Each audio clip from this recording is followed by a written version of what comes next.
আমি ছেড়েই দিতে রাজি আছি সুসভ্যতার আলোক। আমি চাই না হতে নববঙ্গে নবযুগের চালক। আমি নাইবা গেলাম বিলাত, নাইবা পেলাম রাজার খিলাত। যদি পরজন্মে পাইরে হতে ব্রজের রাখাল বালক, তবে নিবিয়ে দেব নিজের ঘরে সুসভ্যতার আলোক।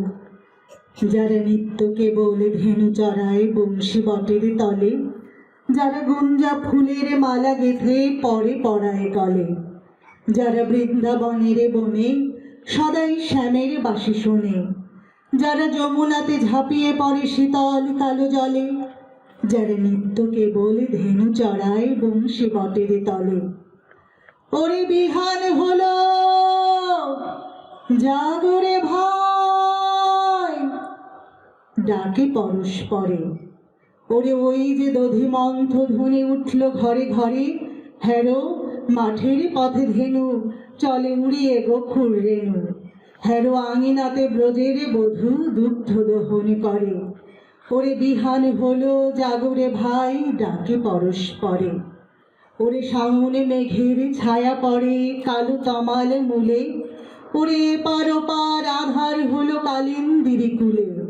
ঘাটে গোপাঙ্গনা ডরে কাঁপি খেয়া তরির পরে, হ্যারো কুঞ্জ বনে নাচে ময়ূর কলাপখানি তুলে।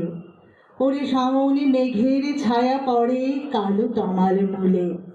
মোরা নবনবীন ফাগুনে রাতে নীল নদীর তীরে, কোথা যাব চলে অশোক বনে শিখি পুচ্ছ শিরে। যবে দোলার খুলো রশি দিবে নিপ শাখায় কষি, যবে দক্ষিণে বায়ে বাঁশির ধ্বনি উঠবে আকাশে ঘিরে, মোরা রাখাল মিলে করব মেলা নীল নদীর তীরে। আমি হব না ভাই নববঙ্গে নবযুগের চালক, আমি জ্বালাবো না আধার দেশে সুসভ্যতার আলো। যদি ননি ছানার গায়ে কোথাও অশোক নিপের ছায়ে, আমি কোনো জন্মে পারি হতে ব্রজের গোপবালক, তবে চাই না হতে নববঙ্গে নবযুগের চালক।